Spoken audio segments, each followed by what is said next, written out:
Olá, pessoal. Vamos continuar a falar sobre ISO.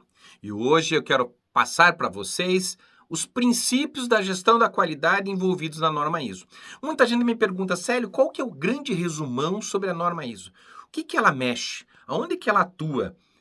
O que que eu consigo entender assim de uma maneira geral? Você consegue resumir para mim? Então hoje, nesse vídeo, eu vou passar um grande resumo para você entender o que que a norma ISO envolve. Nos próximos vídeos, eu vou estar explicando para vocês cada requisito com um pouquinho mais de detalhes.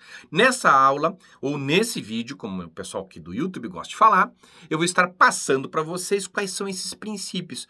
Onde que a norma ISO 9001 vai envolver a sua empresa. Logo após a vinheta. Vamos lá?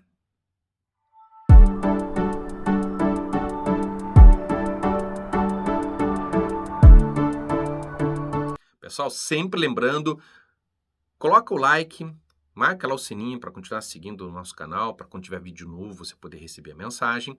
Escreve algum comentário se você quer que a gente faça aqui um vídeo, alguma coisa, uma aula, uma explicação sobre algum tema específico que você tem alguma dúvida em relação à nova ISO 9001 versão 2015, para que você tenha realmente essa noção básica que hoje eu vou estar falando para vocês aqui nesse sentido. Então escreva lá para a gente poder ajudar a impulsionar o canal. Bom, pessoal, quais são então os princípios que a ISO estabelece e ela mesmo cita isso na sua norma? Quais são eles então para a gente poder definir aqui? Então, basicamente, ele fala no quê?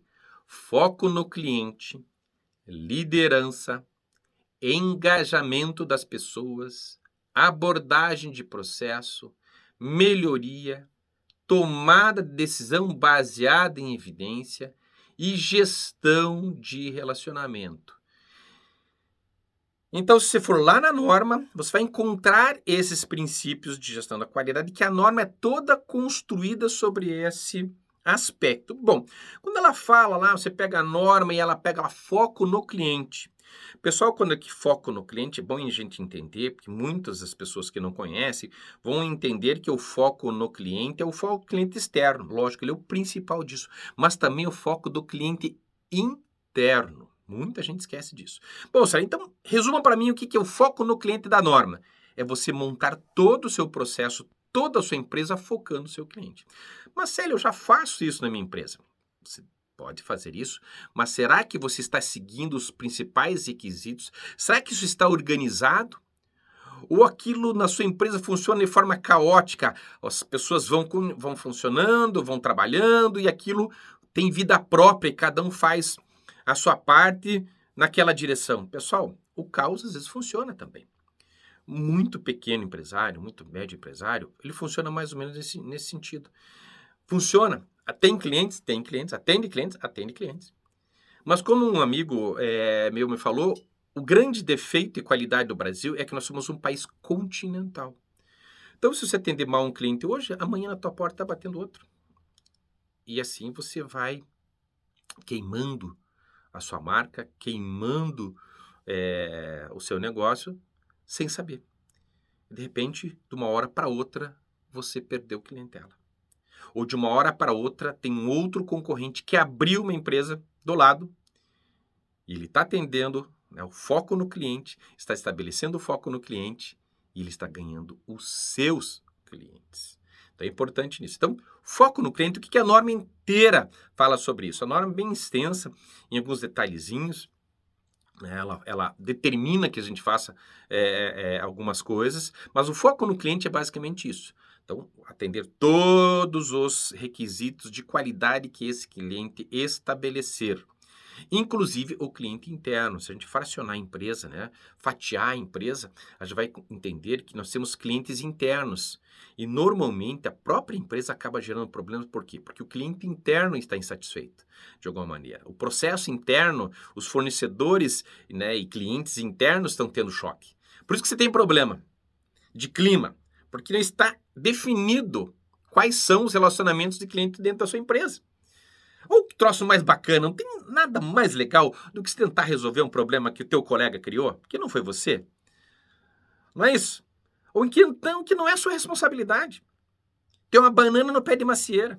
Ah, Célio, mas aqui, desde que eu estou trabalhando aqui, eu faço isso, mas isso é serviço do teu setor? Quem que inventou essa jaca aqui dentro desse negócio? Quem colocou uma jaca no pé de maçã? Não, devolva a jaca por pé de jaca. Mas isso é difícil. Por isso que às vezes é importante a presença de um consultor, porque ele vai chegar lá, aquela história, né, pessoal? Santo de casa não faz milagre. Então é importante a gente estabelecer essas regras. E o consultor, normalmente, ele consegue fazer isso, porque é uma pessoa de fora que vem lá, assume a responsabilidade, faz esse marco e devolve o pé de jaca para o pé de jaca. Ok, pessoal? Então esse é o primeiro ponto. Nos próximos vídeos, né, nos próximos vídeos, melhor falando, eu vou estar explicando com um pouquinho mais de detalhe esses requisitos. Nessa aula é para vocês entenderem um pouquinho nesse vídeo, para vocês entenderem aspectos gerais dentro desse aspecto. A gente fala basicamente nisso.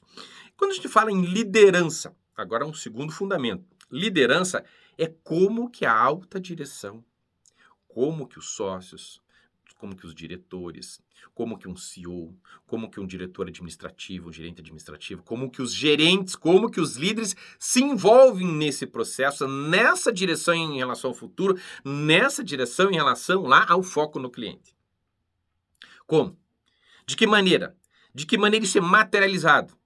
Ou simplesmente eu quero atingir uma meta, mas não dou os meios. No meio militar diz o seguinte, quem dá a missão dá os meios. Ou seja, se eu quero chegar a algum lugar, se a alta direção está projetando alguma coisa, ela tem que dar os meios para isso. Como é que ela dá os meios? Ela se envolve nesse processo, ela apoia o sistema de gestão da qualidade. Então, o segundo princípio, pessoal, que pega, sim, na ISO, é envolvimento da direção. Mas, sério, eu tenho aqui na empresa, eu quero implantar ISO, eu vou ter que trabalhar muito aqui para implantar isso? Não. Não é que você vai ter que trabalhar muito, você vai ter que normatizar as suas responsabilidades. Como sócio, como diretor, como gestor, como diretor administrativo. Mas como assim? Eu vou ter que seguir regras? Sim, você vai ter que seguir regras. Uma vez eu fui prestar consultoria num cliente, numa clínica, os sócios iam lá no mercado, um dos sócios, ia lá no mercado e fazia compra para casa dele com a conta da empresa. Depois ele fracionava, era uma confusão, eles tinham que tirar o que era para casa dele, o que não era para casa dele. Aí você não sabia o que era, uma confusão. Eu falei, não, peraí, parou. Né? Não pode ser assim. Aqui é empresa, você não pode fazer isso, comprar para sua casa. Ah, mas que não. Não, não pode. E ele achou ruim. Porque, não, mas eu sou o dono. Como assim eu sou o dono, não posso fazer isso? Não pode. E muito pequeno empresário, muito médio empresário, faz isso sem perceber. Tá com o carro particular, chega lá e abastece com a conta da empresa e vai misturando essas contas, vai misturando esses processos e você não tem um controle. Então, a liderança também tem que ter regras. Pessoal, grandes empresas possuem conselho de direção, tem, né, outras estruturas de governança corporativa que determinam, por isso que as empresas são gigantes. Então, normalmente, o que acontece com o pequeno empresário na liderança é que ele mistura os seus papéis. Ou ele está na operação, ou ele está na gestão, ou ele está na estratégia. Entendeu? Então, ele acaba misturando e se confundindo nesse processo. Então, o segundo ponto, justamente, é isso, pessoal, é a liderança. Bom, qual seria o terceiro ponto que ele fala na norma lá? O engajamento das pessoas. Engajamento das pessoas é todos os atores dessa pessoa. Como que essas pessoas estão se envolvendo nesse processo? Então, na sua empresa, como é que eu vou resumir isso? Pessoal, treinamento, capacitação, determinação do que é responsabilidade, verificar que às vezes certas tarefas foram criadas na empresa, né? É que eu brinquei com vocês, eu peguei uma jaca e coloquei no pé de maçã. Em algum momento isso aconteceu. Em algum momento, ou por causa do funcionário, porque o gestor estava atarefado, estava cheio de responsabilidade, alguma coisa aconteceu nesse processo. E aí ele pegou, trouxe a jaca para o pé de maçã. E ficou. Trocou o funcionário e aquela jaca foi ficando, foi ficando, foi ficando, foi ficando.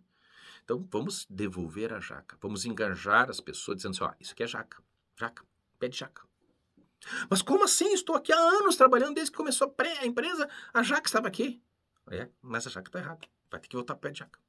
E isso que é um pouco difícil. Então, engajar as pessoas nesse processo é uma das prioridades também da norma ISO. Como a gente faz isso? Treinamento, capacitação e normatização. Normatizar é você, de repente, olhar lá no processo. O que acontece, pessoal, com grandes empresários, ou melhor dizendo, com pequenos e médios empresários, ele cria um negócio, eu tenho uma ideia e cria um negócio, certo? Mas enquanto eu estou criando negócio, sou eu e mais um, daqui a pouco mais 2, mais 3, mais 4. Então ainda estou conseguindo enxergar o que está acontecendo ali, estou vendo o que está acontecendo, está tudo certo. Mas a partir do momento que passou de 5, 6, 7 funcionários, eu começo a perder controle da minha ideia. Eu começo a terceirizar a minha ideia. Eu começo a terceirizar aquilo que eu criei. Imagine com 20, 30, 40, 50 funcionários. Eu não vou conseguir olhar eles todos ao mesmo tempo, eu não vou saber o que cada um está fazendo. E aí esse é o grande erro do empresário. Ele vai crescendo, vai colocando dinheiro para dentro, vai colocando para dentro, vai colocando para dentro. Aquele ideal dele vai ficando para trás. Vai deixando tudo lá para trás. Ok? Vamos para o próximo requisito. Lembrando, pessoal, por favor, coloca um like, deixa um likezinho, escreva algum comentário, ajude o YouTube a entender que esse processo que eu estou fazendo aqui, que esse vídeo que eu estou fazendo, é relevante para você e para mais pessoas. As pessoas curtem, né, dancinha, piada e tal, o brasileiro é bom nisso, mas quando a gente tem assuntos interessantes, principalmente nessa área que ajuda o empresário, a gente não consegue mostrar para o algoritmo que isso é relevante para o empresário. Vamos para o próximo requisito? O próximo requisito, pessoal, é abordagem de processo. O que é abordagem de processo? A abordagem de processo é como você organiza a sua empresa dentro, ou seja, em entradas, processos e saídas. Ou seja, é um CIPOC, para quem não conhece, né? Supply, Input, Process, Output, Consumers, ou seja, suprimentos, entradas, processos, saídas e clientes. O que é isso? Como é que eu organizo isso? Como é que tá? Lembra que no vídeo, quando eu falei o primeiro processo, né? O foco no cliente, ou seja, eu preciso estabelecer esse cliente também é um cliente interno. Entende? Então, eu preciso entender quais são os produtos que cada um está recebendo dentro da empresa. Então, como é que eu estou dentro do setor? Estou recebendo esse produto do meu cliente, do meu fornecedor interno. Será que os requisitos de qualidade estão bem definidos? Ou, de repente, não defini bem o requisito de qualidade e estou recebendo um produto de má qualidade dentro da minha empresa? Quando eu falo produto, pessoal, é qualquer serviço, não produto materializado. Às vezes você recebe um relatório que você não definiu o que você quer desse relatório, quando você quer esse relatório. E você é que não definiu o requisito de qualidade desse relatório, do que você precisa. Aí você recebe esse relatório, ele está incompleto, ele está atrasado, ele chegou intempestivo, ele vai te criar problema, porque você não definiu o horário de entrega desse relatório, e a pessoa te entregou às 5 da tarde, só que você tem que apresentar esse relatório para a direção às 5h30. Você não definiu o requisito de qualidade. Você não definiu a abordagem de processo. Você não definiu qual que é a qualidade desse requisito de processo. E bota para dentro do teu processo.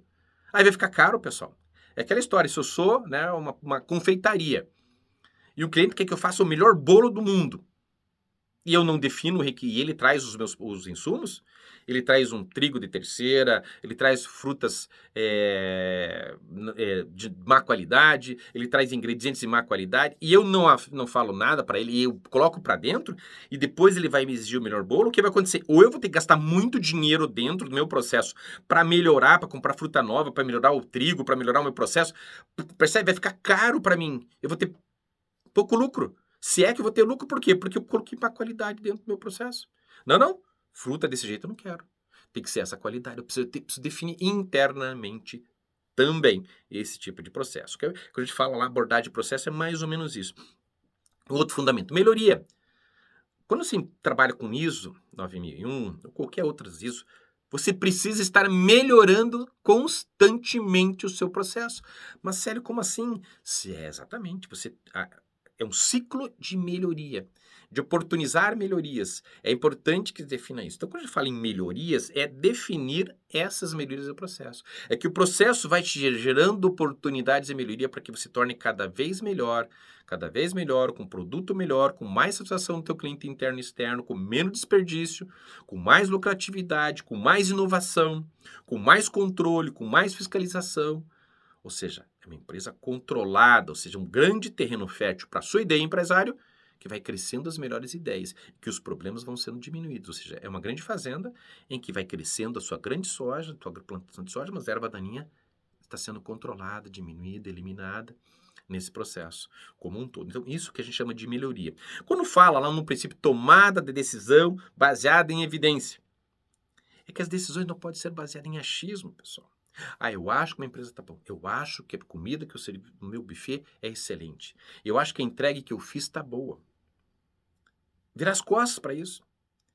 Ou seja, eu preciso tomar as decisões sempre baseada em evidência, em fatos objetivos, em números, em verificações, em olhares, em provas materiais, em evidências.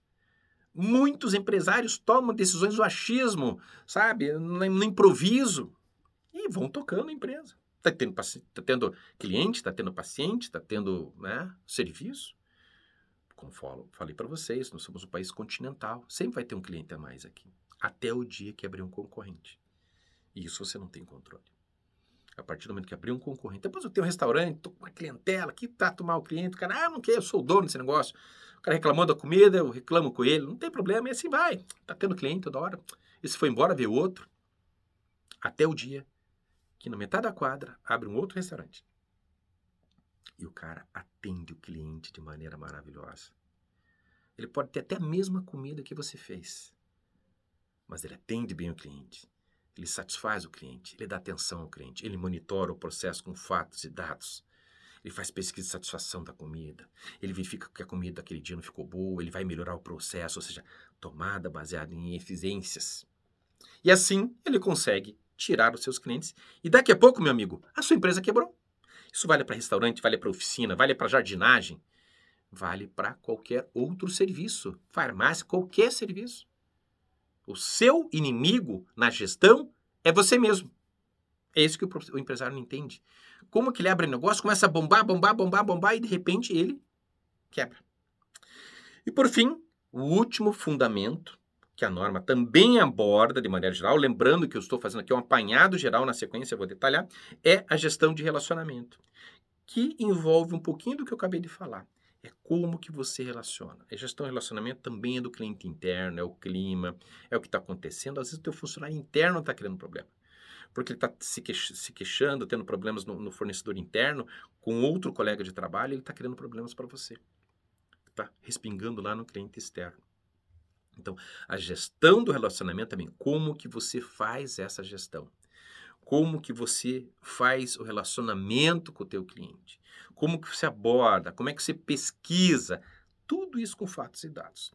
Então, pessoal, de maneira rápida, de maneira bem rápida, bem sucinta, eu quis passar para vocês quais são os fundamentos, aonde que pega a norma ISO. É uma maneira bem geral, assim, de que maneira ela pega isso. Nos próximos vídeos eu vou detalhar um pouquinho mais esses fundamentos. Então, pessoal, basicamente, o que é a norma em relação aos seus fundamentos, aonde que ela vai pegar, aonde que você vai ter trabalho na hora de implantar, ok? Pessoal, lembrando, deixa um like, faz algum comentário aqui no YouTube, para que, mais uma vez, eu peço para vocês, o YouTube entenda isso como relevante e que te ajude de alguma maneira, a gente consiga dedicar o tempo aqui para vocês nesse canal e assim melhorar a sua gestão ou o seu conhecimento sobre isso. Até o próximo vídeo!